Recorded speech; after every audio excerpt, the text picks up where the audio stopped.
Picture this: a chamber lit by a single candle, the air thick with desperation and the metallic scent of fresh blood.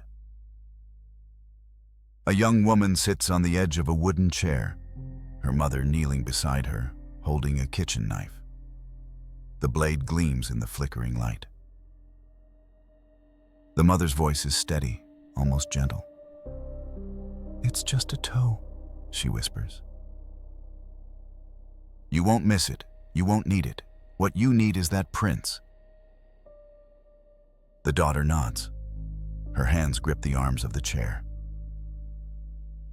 The knife descends. This is not the beginning of a Disney movie. This is the opening of the original Cinderella, the one collected by the Brothers Grimm in the German countryside over 200 years ago. This is the story that was too dark, too visceral, too honest about human to survive the journey to your childhood television screen. You know Cinderella. Of course you do. You know the blue ball gown and the fairy godmother, the pumpkin carriage and the glass slippers that shimmer like diamonds. You know the stroke of midnight, the frantic run down the palace steps, the single shoe left behind. You know the prince who searches the kingdom, the perfect fit, the wedding, the happily ever after. You've seen it animated in 1950. You've seen it remade in 2015. You've hummed "A Dream is a Wish Your Heart Makes" in the shower. But you don't know this version. You don't know about the blood in the slipper or the mother with the blade. You don't know about the doves that watched from the hazel tree or the sisters who walked down the aisle with empty eye sockets. Because Walt Disney made a choice in 1950, and that choice erased 2 centuries of darkness from a story that was never meant to be safe. The Cinderella that premiered in theaters on February 15, 1950, was a calculated act of cultural amnesia. Disney's studio was struggling financially after the war. They needed a hit, something wholesome and romantic and marketable. They needed a princess who could sell merchandise, whose story could be told to children without nightmares, whose suffering was photogenic, and whose triumph was unambiguous. So they took the skeleton of the Grimm tale and dressed it in pastel silk. They kept the glass slipper and the ball. They kept the wicked stepmother and the transformation. But they buried everything else 6 feet deep. They buried the mutilation. They buried the birds. They buried the punishment. They buried the moral complexity. They created a Cinderella who was passive and pretty and eternally optimistic. A girl whose greatest act of rebellion was attending a party. They gave her singing mice and a plump fairy godmother who said bibbidi bobbidi boo. They made the stepsisters comically ugly instead of desperately ambitious. They turned a story about survival and deception and the terrible cost of beauty into a movie about believing in your dreams. And it worked. Cinderella saved the studio. It made over $8 million in its initial release, an astronomical sum for 1950. It spawned an empire of merchandise, dolls, dresses, lunchboxes, records. It became the definitive version of the tale for generations of children. When you say Cinderella today, you see the Disney version. The blonde hair in a loose bun, the blue dress that shimmers when she spins, the delicate glass slippers that catch the light. But before Disney, there was blood. Before the mice sang, there were birds that witnessed everything. Before the happily ever after, there was a wedding procession where justice descended on wings. The version collected by Jacob and Wilhelm Grimm was published in 1812 in their collection Children's and Household Tales. But these were not children's stories in the modern sense. They were folk tales that had circulated orally for generations among German peasants. Stories told by mothers to daughters, warnings wrapped in narrative. They reflected a world where survival was precarious, where beauty was currency, where marriage was the only path to security for a woman, and where desperation made people capable of terrible things. In the Grimm version, Cinderella's stepsisters are not ugly. They are beautiful. That's important. Their crime is not their appearance, but their character, their willingness to deceive, their mother's willingness to mutilate them. When the prince arrives with the golden slipper, not glass, but gold, the first stepsister takes it to her chamber. Her mother hands her a knife. "Cut off your toe," the mother says. "When you are queen, you will not need to walk." The daughter obeys. She slices off her toe, forces her bleeding foot into the slipper, and emerges smiling. The prince, convinced he has found his bride, places her on his horse. They ride toward the palace. But as they pass the hazel tree growing on Cinderella's mother's grave, two doves perched in the branches call out, "Turn and look, turn and look, there's blood in the shoe. The shoe is too small, the true bride waits for you." The prince looks down. Blood seeps through the golden slipper, staining his saddle. He turns the horse around, returns the false bride to her home. The second stepsister tries next. This time, the mother tells her to cut off her heel. The girl obeys. Again, the prince is deceived. Again, the doves sing their warning. Again, he sees the blood. Only when Cinderella tries the slipper does it fit without violence, without mutilation, without blood. Only then do the doves remain silent. The prince recognizes the truth. This is not a story about a magical fit. This is a story about the lengths people will go to for power, for security, for escape from poverty. The stepsisters are not villains born wicked. They are women in a world where marriage to a prince is the only path out of servitude, and they are willing to sacrifice flesh for that chance. Their mother is not evil for evil's sake. She is a woman who understands that beauty fades and that a daughter's only value in this world is her marriageability. The knife is not cruelty. It is pragmatism. It is survival. And that made the story too real, too uncomfortable. Because the original Cinderella is not about dreams coming true. It's about the desperation that poverty creates, the violence that ambition excuses, and the price that women pay in a world where they have no power except their ability to be chosen. Disney couldn't sell that. You can't put that on a lunchbox. You can't make a theme park ride out of a mother holding a knife to her daughter's foot. You can't sing songs about blood in a golden slipper. So they erased it. They replaced the gold with glass, the mutilation with a simple, "It doesn't fit," the doves with talking mice. They made the stepsisters buffoons instead of tragic figures. They removed every drop of blood from the story and replaced it with stardust. But the blood was the point. The blood was the truth. Because in the world of the Grimm brothers, actions had consequences. Deception left marks. And justice, when it came, was neither gentle nor forgiving. The glass slipper, you know, is a beautiful lie, a crystalline fiction that hides a deeper, darker truth. The golden slipper that came before it was stained red with ambition, desperation, and the terrible cost of wanting something you were never meant to have.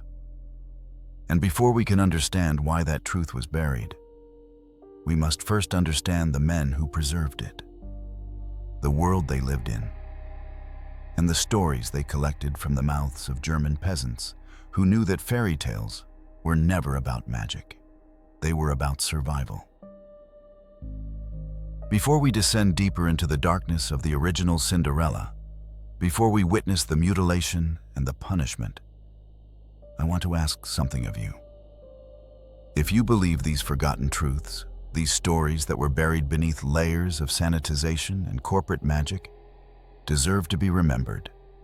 Please take a moment to like this video and subscribe. Your support keeps the candle burning in the darkness, allows us to keep opening these archives from folklore and history to the shadows our institutions would prefer stayed hidden.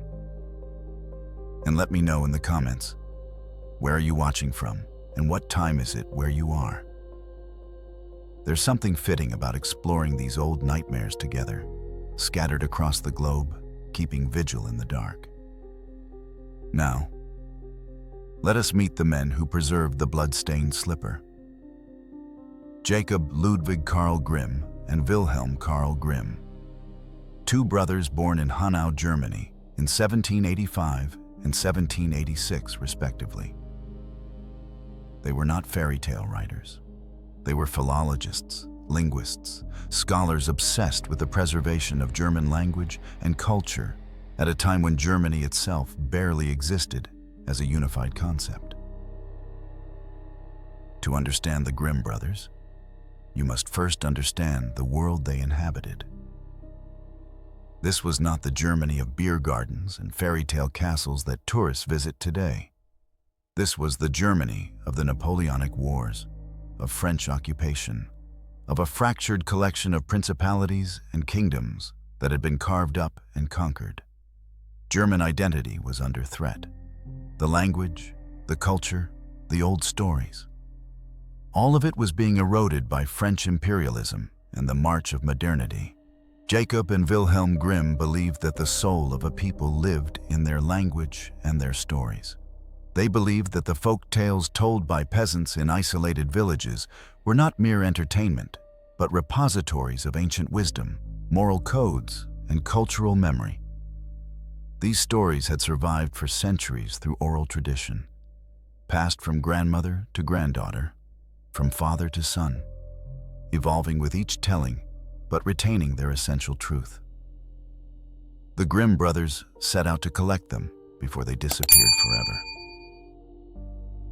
Between 1806 and 1814, the brothers traveled through the German countryside, visiting villages, speaking with storytellers, and transcribing the tales they heard.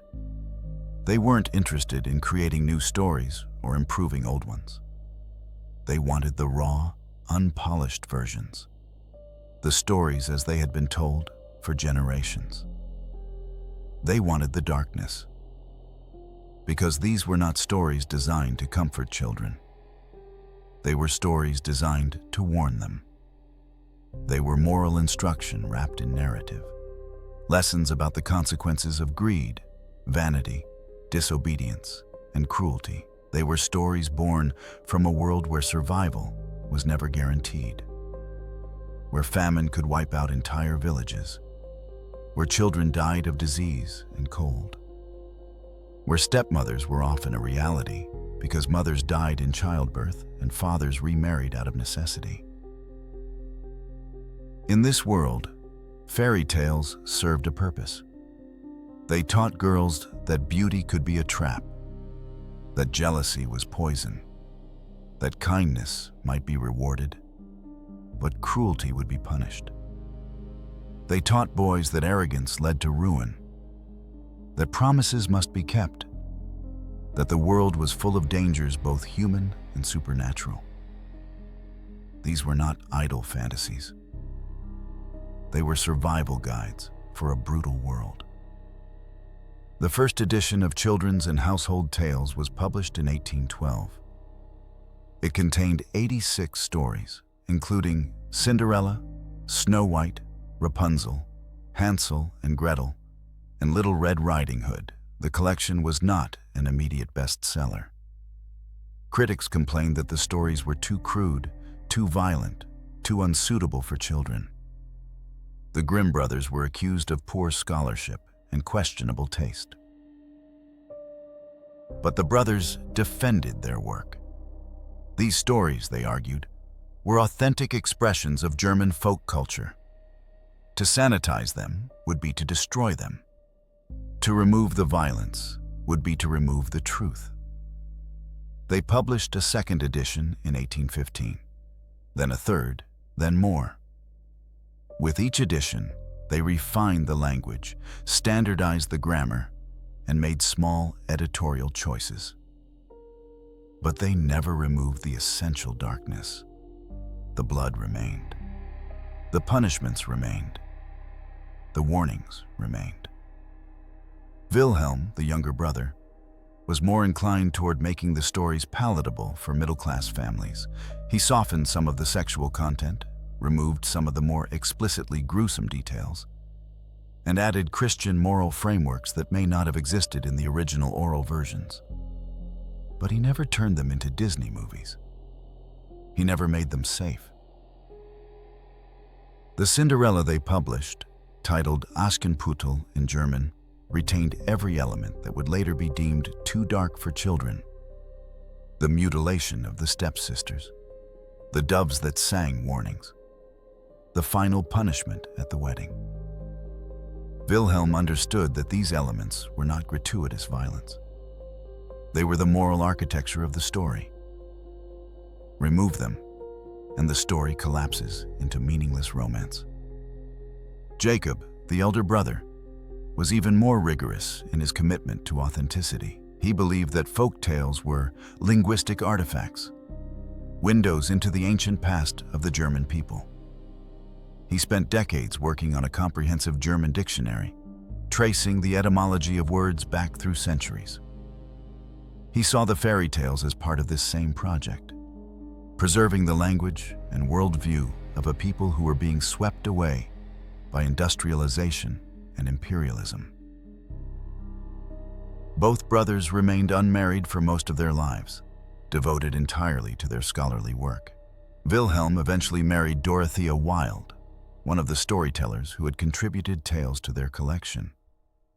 But the brothers continued to live and work together. They were inseparable in life and in legacy. By the time Jacob died in 1863 and Wilhelm in 1859, their collection had grown to over 200 stories and had been translated into dozens of languages. It became one of the most influential books in Western literature, shaping how entire cultures understood folklore, childhood, and morality. But the stories themselves began to drift away from the Grimm's original versions. Each translation, each adaptation, each retelling sanded down the edges a little more. By the late 1800s, publishers were creating illustrated children's editions that removed or downplayed the violence. The stepsisters' mutilation became a footnote or was omitted entirely. The dove's punishment became too gruesome to include. Cinderella began her transformation from a complex moral tale about deception and justice into a simple romance about a girl who gets rescued by a prince. And then came Disney. And Disney didn't just adapt the story. Disney replaced it. The company's cultural power was so enormous that the Disney version became the version. When children today hear Cinderella, they don't think of Aschenputtel, the girl who planted a hazel branch on her mother's grave and watered it with her tears until it grew into a tree. They think of the blonde girl in the blue dress who sings with mice. The Grimm brothers collected nightmares because they understood that nightmares serve a purpose. They teach us what to fear. They teach us what to avoid. They teach us that the world is not safe, that people are capable of terrible things, and that justice, when it comes, is often brutal. To remove the nightmare is to remove the lesson. To sanitize the horror is to lie to children about the world they will inherit. Jacob and Wilhelm Grimm were not sadists who enjoyed frightening children. They were scholars who believed that truth mattered more than comfort. They preserved the blood in the golden slipper because the blood was the point. They preserved the dove's warning because the warning was necessary. They preserved the final punishment because they believed that stories should have consequences. And now, we must confront those consequences. Now we must witness what happens when ambition meets desperation, when a mother hands her daughter a knife, and when blood fills a golden shoe. The Grimm brothers have led us to this threshold. Now we cross it. The ball has ended. The palace is empty except for the servants sweeping away the remnants of the celebration. The prince stands alone in his chamber, holding a single golden slipper. He turns it over in his hands, studying it by candlelight, remembering the girl who wore it, the girl who vanished at midnight, leaving only this artifact behind. He doesn't know her name. He doesn't know where she lives. All he knows is that her foot fit this shoe perfectly, and somewhere in his kingdom, that foot still exists. So he makes a proclamation. He will visit every household, and every unmarried woman will try the slipper. Whoever it fits will become his bride. This is where the Disney version becomes a simple romance, a quest for true love guided by destiny. But the Grimm version understands something darker. When marriage to a prince means escape from poverty, when it means power and security for an entire family, when it means the difference between starvation and prosperity, people will do anything to make that shoe fit. They will lie, they will cheat, they will bleed. The prince arrives at Cinderella's house. The stepmother's heart pounds in her chest. This is her chance. Her daughters are beautiful, accomplished, well-mannered. One of them must fit the slipper.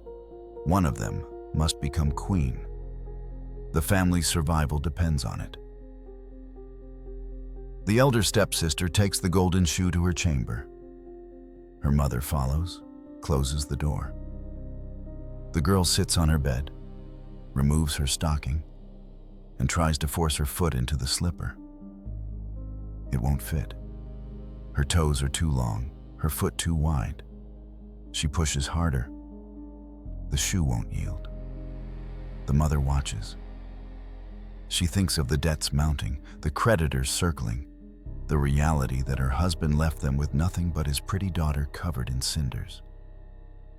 She thinks of what it means to be a woman without a man in this world, without money, without prospects. She thinks of the cold that will come with winter and the hunger that follows. And she makes a decision.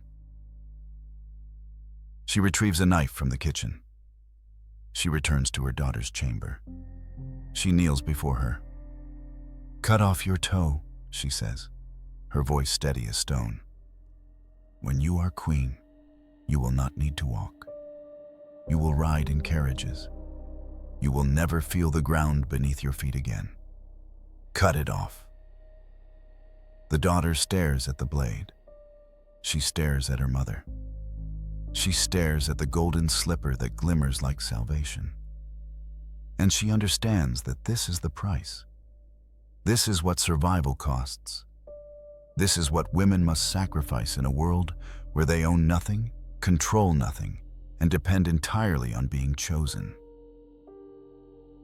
She takes the knife. She positions the blade against her big toe. She presses down. The pain is immediate and overwhelming, a white-hot agony that shoots through her foot and up her leg. Blood wells around the blade. She cuts deeper. The toe separates from the foot. It falls to the floor. She gasps. She bites down on her lip to keep from screaming. Her mother wraps the wound in cloth, tight enough to slow the bleeding but not stop it. The daughter forces her mutilated foot into the slipper. It fits. The blood soaks through the cloth, pools in the shoe, but from the outside, if you don't look too closely, it appears to fit perfectly. She emerges from the chamber, limping only slightly, her face pale but composed. She holds out her foot to the prince. He sees the golden slipper. He sees it on her foot. He doesn't look closer. He doesn't question. He believes he has found his bride. He helps her onto his horse. She sits behind him, her bleeding foot dangling, her face fixed in a smile that hides the agony. They ride away from the house, toward the palace, toward the wedding that will save her family from ruin. The stepmother watches from the window, relief flooding through her. It worked. The sacrifice worked. But they must pass the hazel tree, the tree growing from Cinderella's mother's grave, the tree that Cinderella has watered with her tears for 3 years, the tree that has watched everything. And in the branches of that tree sit 2 white doves. They have been waiting. They see everything. As the horse approaches, the doves begin to sing. Their voices are high and clear, cutting through the morning air. Turn and look, there's blood in the shoe. The shoe is too small, the true bride waits for you. The prince hears the song. He slows the horse. He looks down at the golden slipper on the girl's foot. He sees what he missed before, the blood seeping through the fabric, dripping onto his saddle, staining the gold. He sees the wound beneath the slipper, the mutilation, the deception. He turns the horse around. He rides back to the house in silence. The stepsister says nothing. What can she say? The evidence is written in blood. He returns her to her mother. The mother's face crumbles. One chance, gone. But there is still another daughter. The younger stepsister takes the slipper to her chamber. She knows what her sister did. She knows what failed. She tries a different approach. Her toes fit, but her heel is too large. The slipper won't slide on. She pushes, she forces. The shoe will not yield. Her mother appears with the knife. "Cut off your heel," she says. "It's just a piece of bone and flesh. When you are queen, you will never walk again. You will be carried on silk cushions. You will wear velvet slippers lined with fur. Cut it off. Do it now." The girl takes the knife. She has watched her sister bleed. She has seen the failure. But she also understands that this is their only chance. If she refuses, they will starve. If she succeeds, they will survive. The choice is no choice at all. She positions the blade against her heel. She cuts into the flesh. The pain is worse than she imagined, worse than anything she has felt. She cuts deeper, severing the heel from her foot. Blood pours onto the floor. Her mother wraps the wound. She forces her foot into the slipper. It fits. Again, the prince is deceived. Again, he places the false bride on his horse. Again, they ride toward the palace. And again, they pass the hazel tree. And again, the doves sing their warning. Turn and look. Turn and look. There's blood in the shoe. The shoe is too small. The true bride waits for you. The prince looks down. More blood. Another mutilation. Another lie. He returns this daughter to her mother as well. Twice deceived. Twice he has accepted blood and called it a perfect fit. What does this tell us? It tells us that the prince is not some infallible judge of character, not some destined soulmate who recognizes his true love at first sight.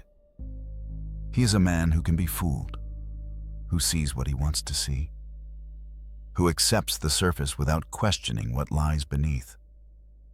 He nearly married 2 women whose feet were destroyed for the chance to fool him. He nearly made a queen out of a lie written in blood. And the stepsisters? They are not cartoon villains. They are desperate women in a desperate situation.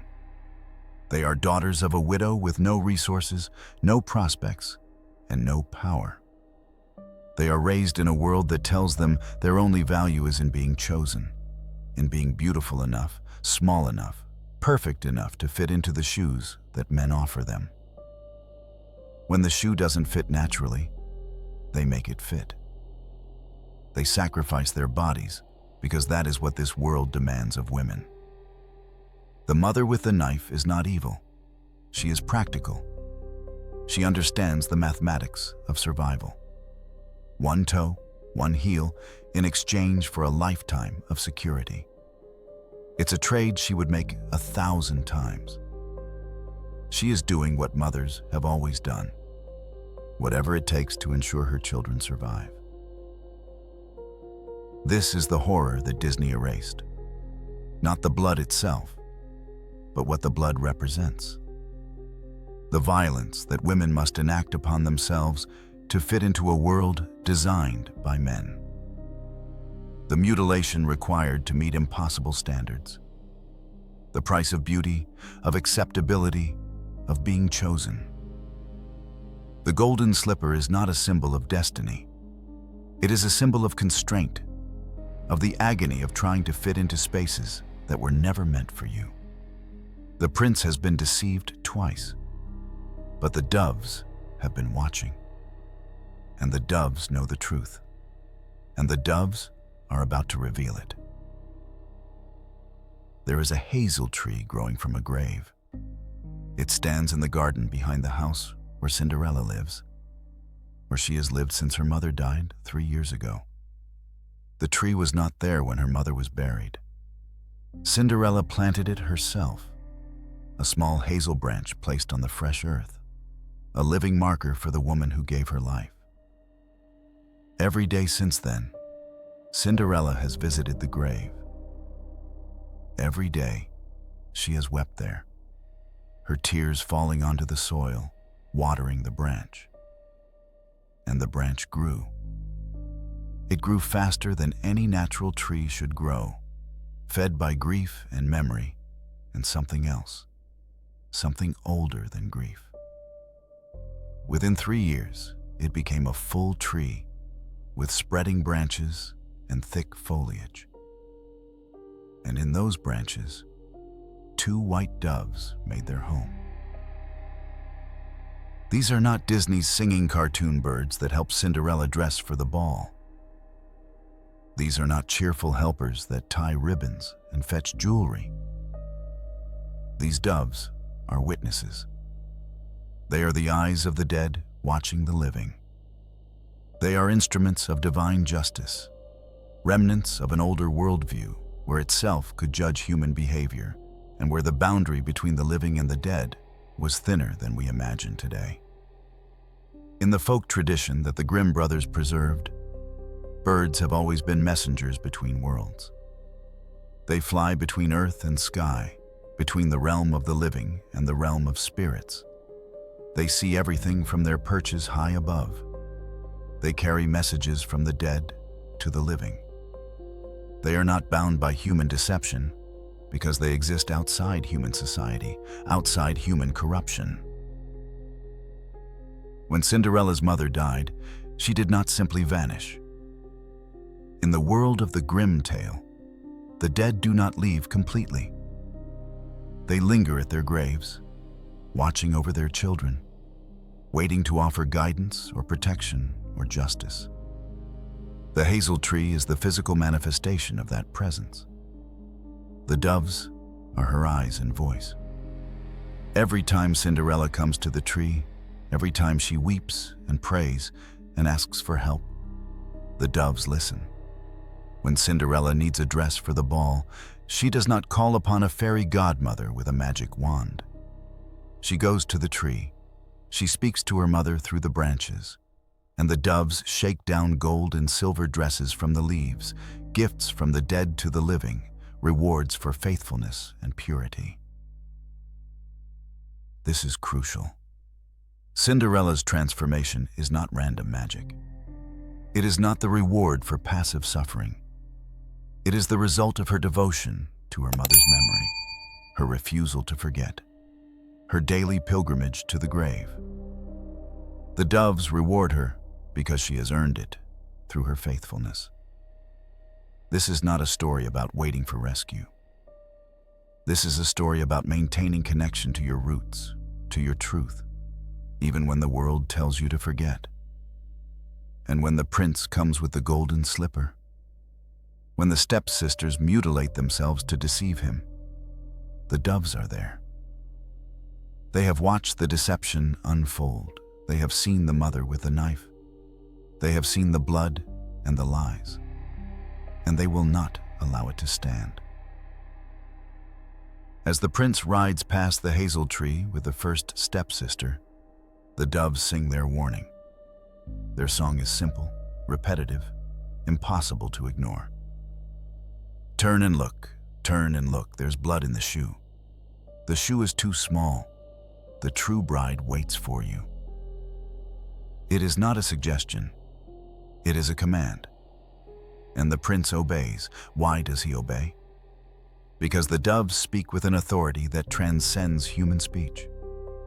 They speak with the voice of natural law, of divine order, of truth that cannot be corrupted. The prince can be deceived by appearance, by beauty, by a shoe that seems to fit. But he cannot ignore the birds. Something in him recognizes that they speak a deeper truth. The second time, when the younger stepsister has cut off her heel and sits bleeding behind him on the horse, the doves sing again. Same song, same warning, same command. The prince looks down, sees the blood, understands he has been fooled twice. He returns the false bride and goes back to the house. Now the stepmother is desperate. Both daughters have failed. The prince has seen through both deceptions. But there is one more girl in the house. The girl covered in cinders, the girl who sleeps by the hearth, the girl the stepmother has tried to erase from existence. The prince asks if there are any other daughters.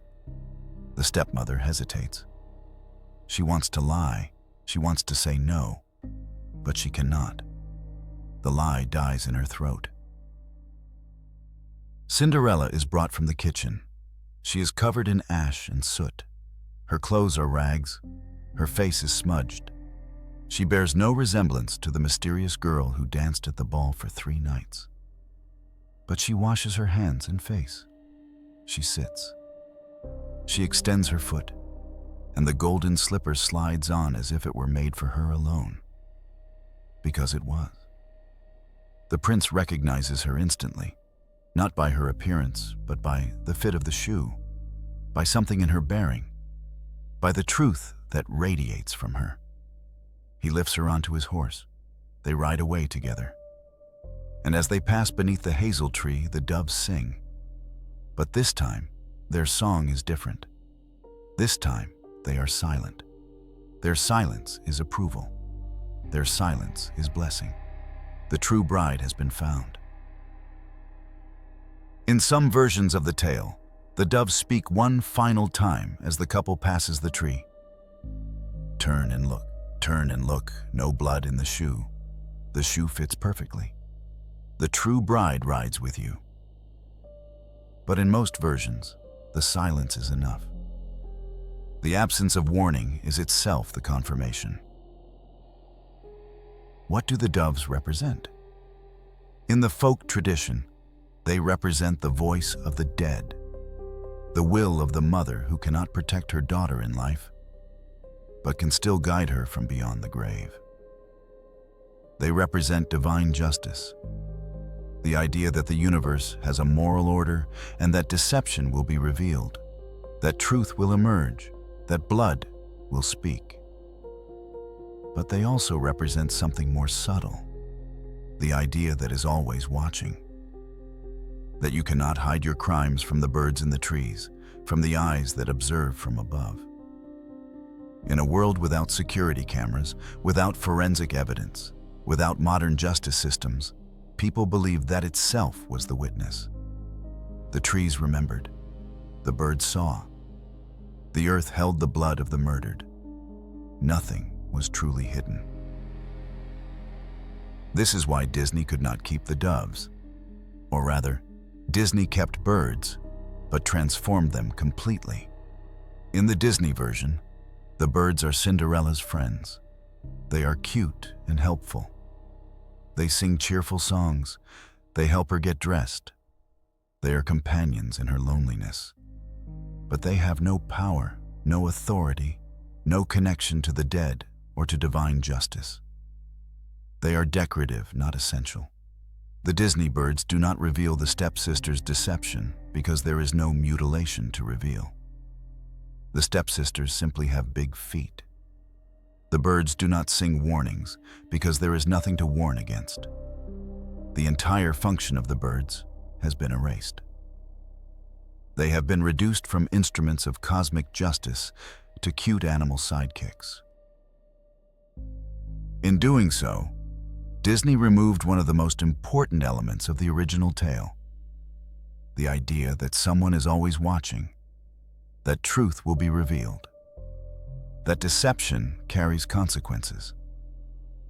The doves are the moral center of the story. They are the voice that says, "You cannot fool. You cannot fool the dead. You cannot fool the universe. You can fool a prince.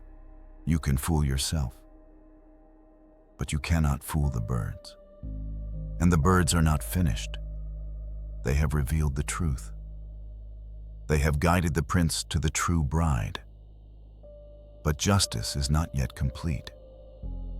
The stepsisters who cut themselves, who bled for ambition, who tried to steal what was not theirs, have not yet been punished. They have been exposed, humiliated, denied. But that is not enough. Not for the doves, not for the moral universe of the Grimm tale. The doves are patient. They are waiting. And on the wedding day, they will descend from their tree one final time. And this time, they will not sing. This time, they will act. The cathedral is filled with light. Candles burn in every alcove, their flames reflecting off gold leaf and polished marble. The air is thick with incense and the scent of white roses brought from the royal gardens. This is the day, the wedding day. The day Cinderella becomes a princess and the prince claims his bride. The guests arrive in their finest clothes. Nobles from across the kingdom, dignitaries from neighboring lands, merchants and guildmasters, and anyone with enough status to receive an invitation.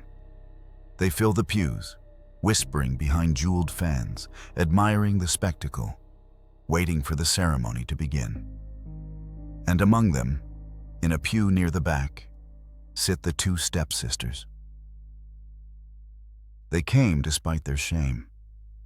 They came despite being exposed as frauds, despite having mutilated themselves for nothing, despite the humiliation of being returned to their house like defective merchandise. They came because their mother insisted, because refusing the invitation would be an even greater insult, because they still hope, somehow, that proximity to power might save them from the poverty that awaits. Their feet are bandaged beneath their shoes. The wounds have not healed. The missing toe, the severed heel, they throb with every step, but they smile. They hold their heads high. They pretend that nothing is wrong, that they are simply guests at a wedding, that they are happy for the bride. The lie sits bitter on their tongues. Cinderella appears at the back of the cathedral. She is transformed. Not by magic this time, but by legitimacy. She wears a gown of white silk embroidered with gold thread. Her hair is crowned with orange blossoms. She carries no bouquet because her hands are clasped in front of her, steady and sure. She is no longer the girl who slept in cinders. She is the woman who survived. She is the bride. The prince waits at the altar. He turns as she enters, and his face shows something close to relief. He has found her. Despite the deceptions, despite the blood-stained shoes, despite his own blindness, he has found the true bride. The search is over. The kingdom, will have its queen. Cinderella begins her walk down the aisle. One step, then another, slow and measured. The congregation rises. All eyes turn to watch her pass. She does not look at the crowd. She looks straight ahead, toward the altar, toward her future. But as she passes the pew where her stepsisters sit, something changes in the air. A sound of wings, soft at first, then louder. A rustling that cuts through the silence of the cathedral. The white doves from the hazel tree have entered the church. They fly through the open doors, through the sacred space, their wings catching the candlelight. They are not here to bless. They are here to judge. The doves descend upon the elder stepsister. She has only a moment to see them coming, to understand what is about to happen. One dove lands on her shoulder. The other hovers before her face. And then, with a precision that speaks of purpose, not accident, not random violence, but calculated justice, they strike. They tear at her left eye. The scream that follows shatters the solemnity of the cathedral. It is a sound of pure agony, of horror, of violation. The stepsister clutches her face. Blood streams between her fingers. The dove flies away, and in its beak, barely visible, is a piece of what was once an eye. The congregation gasps. Some turn away, others stare in frozen shock. Before anyone can react, before guards can move or priests can intervene, the doves attack the younger stepsister. Same method, same terrible efficiency. They take her right eye. Her scream joins her sister's, a duet of suffering that echoes off the stone walls.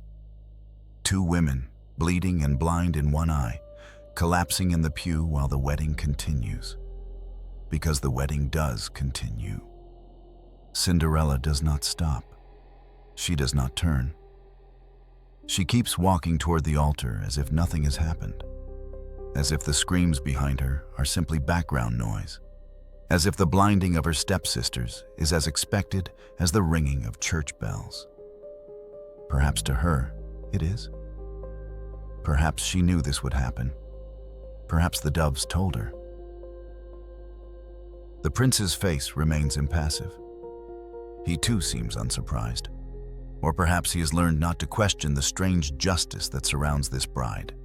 This woman who commands birds and speaks to trees and whose mother watches from beyond the grave. He extends his hand. Cinderella takes it. They turn to face the priest. The ceremony proceeds. Vows are spoken, rings are exchanged. The priest pronounces them husband and wife. The congregation, still shaken, offers weak applause. The stepsisters are led away by servants, their hands pressed to their bleeding faces, their world now half darkness.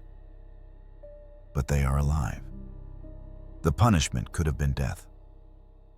Instead, it is a lifetime of looking at the world through one eye, a permanent reminder of their deception. The new princess and her prince walk back down the aisle. The congregation rises again. The couple passes the pew where the stepsisters sat, now empty except for drops of blood on the wooden seat. And the doves, which have been circling near the ceiling, waiting, descend once more. This time they take the elder stepsister's right eye. This time, they take the younger stepsister's left eye. The sisters had been brought back into the cathedral after being bandaged, forced to witness the end of the ceremony despite their injuries. Now, they are completely blind. Darkness, permanent and total. They will never see light again. They will never see their own reflections, never see the faces of others, never see the world they tried so desperately to climb. The doves fly away through the cathedral doors and disappear into the sky. their work is complete. The punishment has been delivered. Not death, but something worse. A life of darkness, a life of dependence, a life where every moment reminds them of their crime. They cut their feet to deceive. Now they cannot see. The symmetry is not accidental. The punishment fits the crime in the moral mathematics of fairy tales. Why blindness? Why not death? Which would be quicker, cleaner, more final? Because the Grimm tale understands that fairy tale justice is about lasting consequences. Death ends suffering. Blindness prolongs it. The stepsisters must live with what they did. They must wake every morning in darkness and remember why. They must depend on others for the rest of their lives, must be led like children, must ask for help with every basic task. They who wanted to rise above their station to become queens are reduced to helplessness. And the blindness is specifically tied to sight, to seeing, to the eye that observes and judges. The stepsisters saw Cinderella as beneath them. They saw her as an obstacle, as competition, as someone who could be erased and forgotten. They saw the golden slipper as their salvation and ignored the cost. They looked at their mutilated feet and saw a price worth paying. They watched themselves in mirrors and called themselves beautiful, while Cinderella slept in cinders. They saw everything except the truth thing. Now they see nothing, and in their darkness, they will finally understand. The doves have taken their sight because they never truly saw. They looked, but did not see. They observed, but did not understand. They judged by appearance and ignored substance. And so their ability to look has been removed. The punishment is educational. Brutal, yes. Permanent, yes. But educational. The congregation files out of the cathedral in silence. The wedding feast proceeds, but the celebration is muted. Everyone has witnessed something that does not belong in the sanitized world of royal romance. They have seen its self-exact punishment. They have seen that in this kingdom, in this story, justice comes on wings and carries a terrible price. Cinderella and her prince ride away to their palace. The stepsisters are taken home by their mother, who must now care for two blind daughters with no prospects, no future, no hope. The hazel tree stands in the garden, its branches swaying gently in the wind. The doves roost in those branches, silent now, their work done. The dead have spoken through them. Justice has been served. The stepsisters live in darkness now. They will live in darkness for the rest of their lives. Cinderella lives in a palace. She wears silk and jewels. She is called Your Highness. The story has ended the way fairy tales are supposed to end. The good rewarded, the wicked punished, order restored. Justice, in its brutal medieval form, has been served. But we don't tell this version anymore. We don't show children the mother with the knife or the blood in the golden slipper. We don't show them the doves tearing out eyes in a cathedral. We show them mice in waistcoats and a fairy godmother with a magic wand. We show them glass slippers that never break, and stepsisters who are simply vain and foolish, not desperate and mutilated. We have taken the Grimm tale and buried it under layers of pastels and songs and merchandisable magic. The question is why? Why did we choose to forget the blood? Why did Walt Disney, in 1950, decide that American children needed a Cinderella who never saw violence, never witnessed punishment, never understood the cost of survival in a brutal world? The answer is both simple and complex. It is about money and culture and trauma and the stories we tell ourselves about who we are. Let's start with a simple answer. Disney needed a hit. The studio was struggling financially after World War II. They had spent years producing propaganda films for the government, creating training materials and morale boosters instead of feature animations. Cinderella was a gamble, a return to the fairy tale formula that had made Snow White a success in 1937. But they couldn't make it too dark.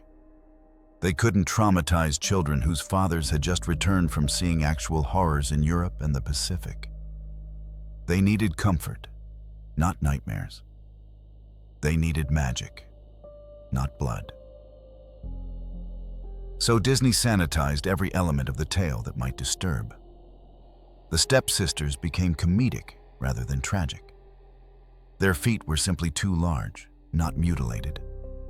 The fairy godmother replaced the hazel tree and the dead mother's spirit. The mice became friends instead of the doves becoming judges. The slipper became glass instead of gold, fragile and beautiful and impossible to imagine filled with blood. Every sharp edge was rounded off. Every moment of violence was replaced with whimsy, and it worked brilliantly. Cinderella became one of the highest-grossing films of 1950. It saved the studio.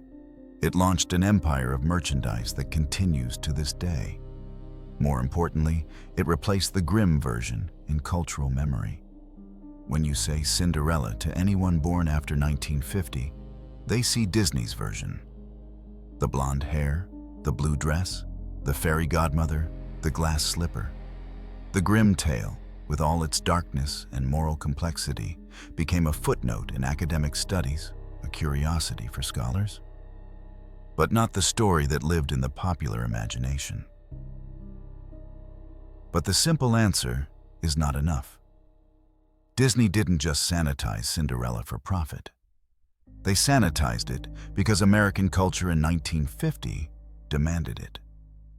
This was the beginning of the post-war suburban ideal, the era of the nuclear family and white picket fences and the belief that childhood should be a time of innocence, protected from all darkness. Parents who had survived the Depression and the war wanted their children to grow up in a world that felt safe, that felt hopeful, that felt nothing like the world they had endured. Fairy tales became part of that project. If you could remove the violence from the old stories, if you could make them safe and sweet and optimistic, then maybe you could convince yourself that the world really was becoming gentler. That progress meant leaving behind the brutality of the past. The sanitization of Cinderella was not just about one movie. It was about an entire culture trying to forget its own capacity for violence. But something was lost in that forgetting. The Grimm tale, brutal as it is, contains truths that the Disney version erases. It tells us that survival often requires sacrifice. It tells us that beauty standards can drive people to mutilate themselves. It tells us that deception has consequences. It tells us that justice is not always gentle or fair or proportionate. It tells us that the dead watch over the living, and that bears witness to our crimes. These are uncomfortable truths. They don't fit on a lunchbox. But they are truths nonetheless. And by removing them from the story, we have created generations of children who expect fairy tale endings in a world that does not provide them. We have taught them that kindness is always rewarded, that goodness always triumphs, that if you just believe in your dreams and remain pure of heart, a fairy godmother will appear and solve all your problems. This is a lie, a beautiful, comforting lie, but a lie. The world does not work that way. Kindness is not always rewarded. Goodness does not always triumph. Dreams do not come true simply because you believe in them. And the stepsisters of the world, the desperate women who mutilate themselves to fit into shoes that were never meant for them, they do not always receive punishment. Sometimes they succeed. Sometimes they become queens. Sometimes the prince never notices the blood.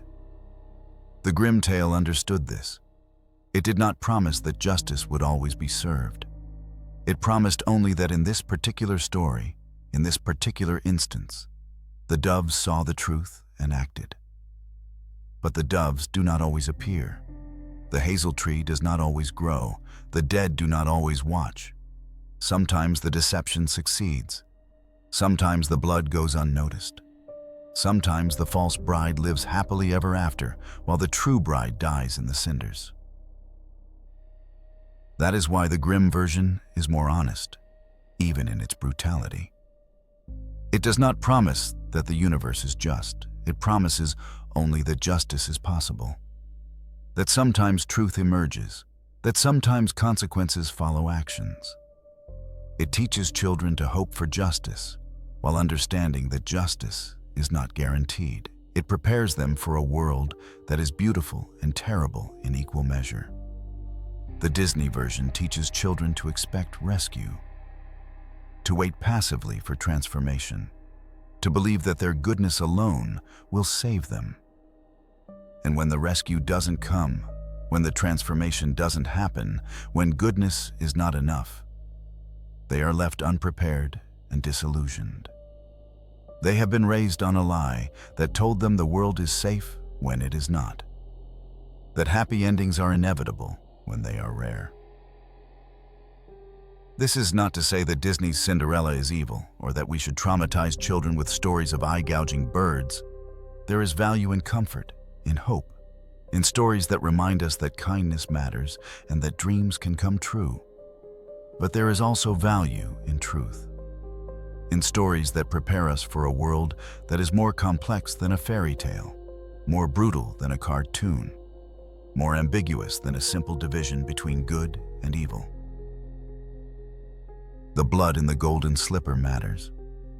It matters because it represents the violence that women enact upon themselves to fit into a world designed by men.